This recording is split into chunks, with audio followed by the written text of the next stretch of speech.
welcome to the Built in the Bronx podcast. I'm your host, Maximillian Hill, and today we have a very special guest. Imran Syed is the founder at Hatchproof, and he's building the next-gen retention solution by bridging people, science, and AI. He is a member of Techstars NYC 2024, which is where we met on a skyscraper in Manhattan through Timothy Lee. Imran, thank you for coming on the Built in the Bronx podcast. How are you today? I'm doing good. Yeah, I was about to say we met 29 floors above ground level there in New York, and it's great to be here. And thanks for letting me talk to the students. Wonderful. It was. I thought it was a great happy hour. There was so many impressive people in that room, like Tim Lee, Ivan. I met so many people. I mean, there were people from Scotland.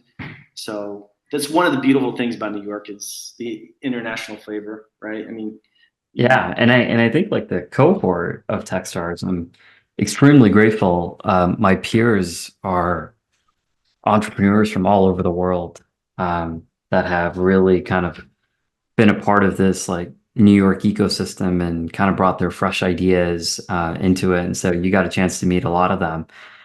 So yeah, super pumped. Yes, that was such a talented group of people, and I think I was actually able to speak to one of the founders in Russian, which is always. I didn't even know you spoke Russian. A friend I used to work with who's taught me a couple of words here and there. So I try to use it whenever I get the opportunity. And in New York City, you get the opportunity fairly often. So yeah. I actually got the keys to Merivana, which is a Russian restaurant there, which has this like really cool piece where if you're a regular, you get a key to come in and open the front door, which is like a cool little gimmicky thing that they do. But yeah, love the community. Very cool. So tell me a little bit about your current project, Hatchproof, and I'd love to learn how you came up with the name Hatchproof. Yeah. I love first and foremost that you called it a project. I would dub it as an obsession that really spawned from my time at Instapage, and I'm the former CEO at Instapage and also serves as the COO there. A really fantastic San Francisco-based startup with offices in Romania and Poland, and we really were doing global work and remote work very early as an organization. But at Instapage, I kind of saw firsthand how important alignment was at all levels of the organization and two people working together, whether it was at senior levels or even entry levels inside the organization. And also noticed tons of challenges with retention. You know, people would come and people would go. And I think as leaders, our goal was to try to make sure that the right people stayed. And that was really difficult to decode. And after I left Instapage and the exit last year, I spent about 3 months just asking everybody I know and people I didn't know if retention is a challenge. And is it a challenge worth solving, more importantly?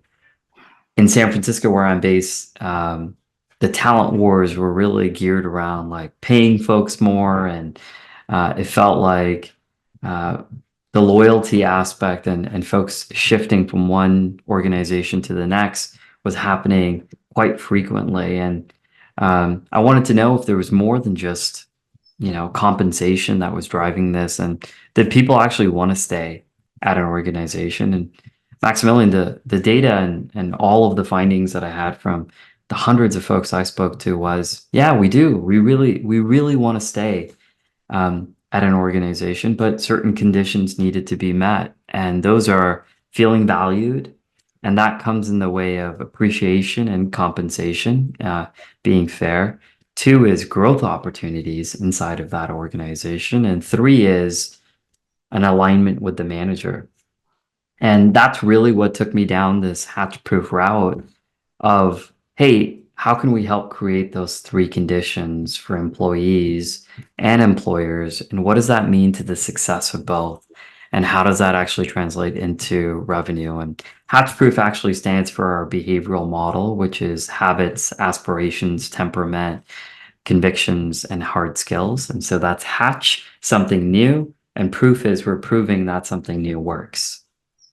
Very good. I know, hiring is such a tricky thing, and you got to hire right because the costs of hiring wrong are enormous. Because, a recruiter friend of mine, he kind of opened my mindset to really the job search. And I mean, sometimes people don't like recruiter. I don't know.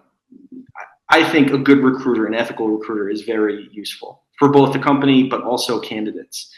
And the way he said, the way he explained it to me is, anytime there's a company that has an open position, right, that's a huge pain point, especially if it's an important position, because every day that position is open, right, the company is, losing money, or they're losing productivity, or they're falling behind. So you have to figure out as a candidate, how can I help solve this pain point for the company that I'm interviewing at? So tell me more about what the data has told you during your research and throughout this obsession of yours. Yeah, and to add to your point, I think a vacancy is an unmet need, right? And the truth is, many conversations have taken place before that even gets posted. Mm-hmm. And that's just one part of the chain of events that's going to take place. But usually a lot of thought is put behind a role. Why we sort of started at hiring, Max, is that we're solving retention, right?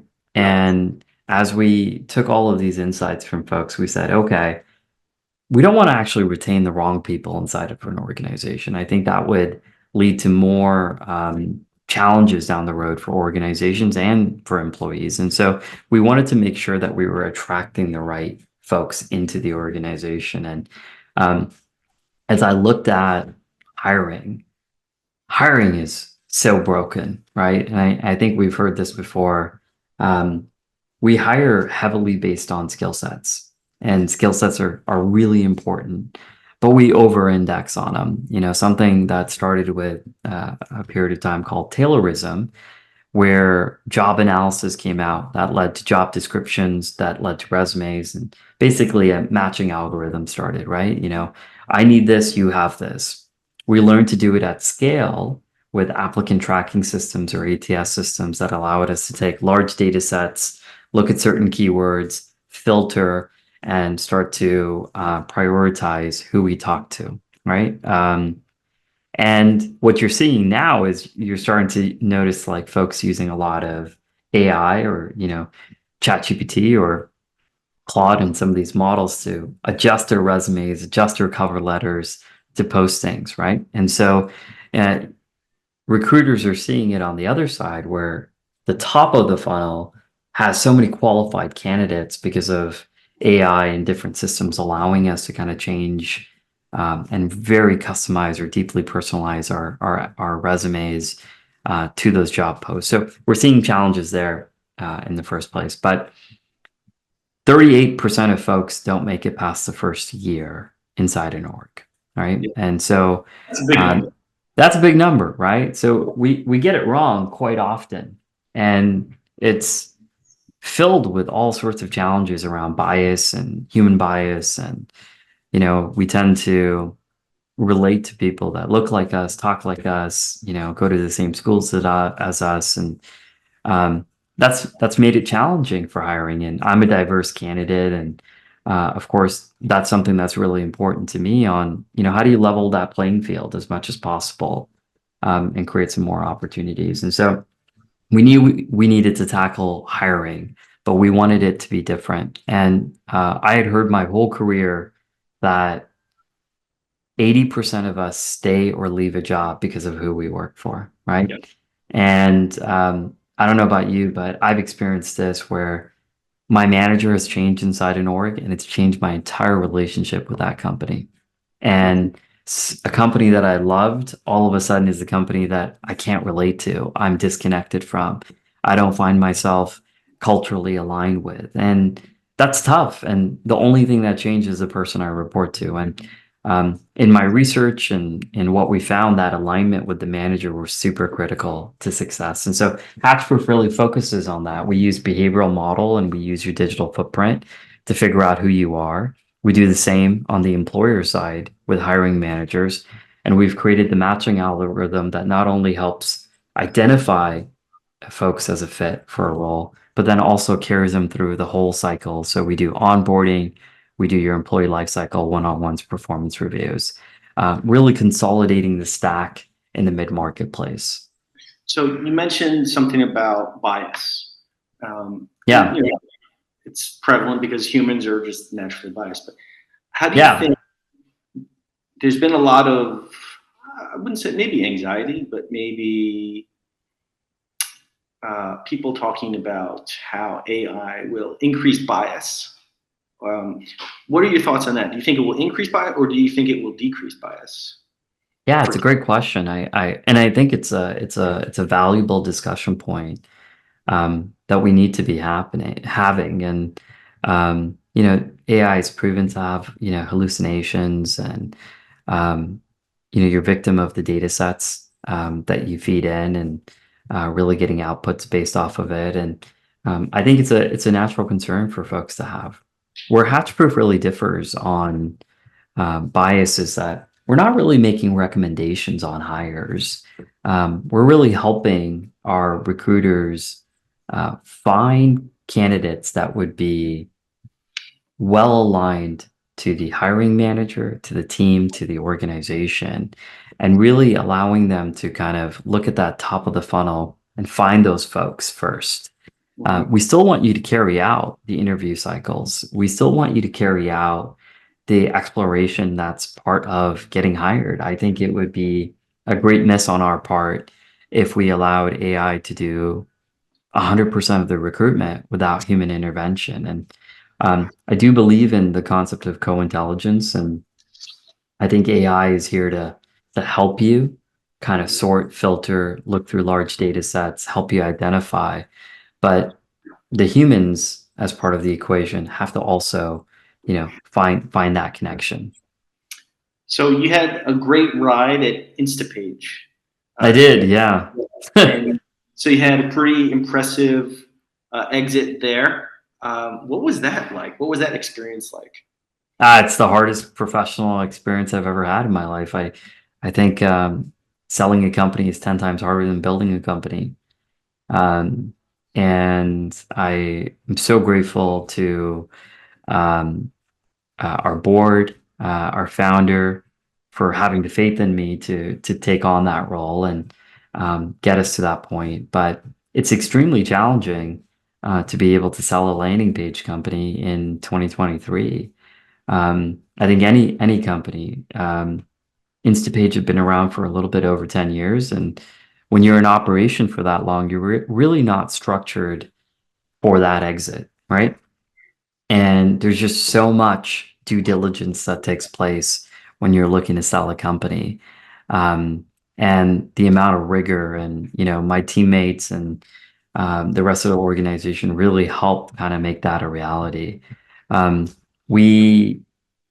learned a ton at Instapage, and prior to Instapage, I was at Oracle, and all the cool kids who were at startups, and I wanted to be a part of a startup, and it had all the makings of everything you'd expect at a startup: a brilliant founder, a growth mindset, a move fast mindset as an organization.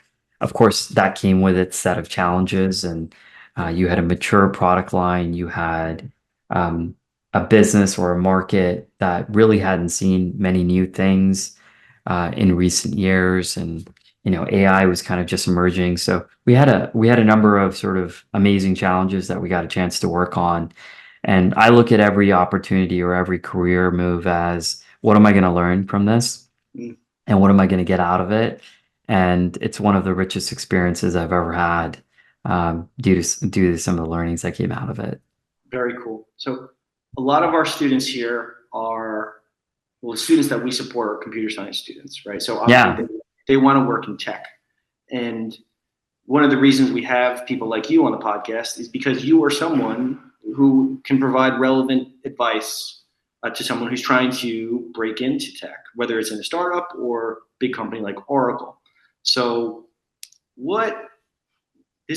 take the question a different angle. What's the most common mistake that you see early career people make when they're trying to either, I don't know, pitch you at a networking event, or, when they're trying to, apply for a job, or, what is the most common mistake that you see younger early career people make that you think people should avoid? Yeah, it's a great question. I've got these two buckets, and there's delayed gratification and instant gratification. Both are very important. As I think about products too, I think about, how do I show value fast, and how do I show value in the long tail? A lot of folks out there really are kind of conditioned for these really quick wins, right? And instantly seeing success and instantly seeing the output of what we've inputted. And my best advice that I can give folks looking to break into tech is understand the difference between the delayed gratification and instant gratification. My first job was at MGM Home Entertainment. I worked, DVDs were coming out, and I it was remember. it was an internship, and I did it for free, right? And a lot of people don't know that, and it actually cost me money because I was commuting into the city. I worked two part-time jobs while going to college and doing this internship, and um, it was delayed gratification, right? Yep. It was a brand that was, a top 50 brand in the world. Everybody recognized Lion. Entertainment was a really, booming industry at the time, and so much change was happening from CDs to DVDs to online. Yeah. And I wanted to break in. And so I looked at that opportunity as, here's an opportunity for delayed gratification, but is going to yield me better results in the future. And the person I was working for was a gentleman named Martin Ragg, who's from the UK, who is brilliant. And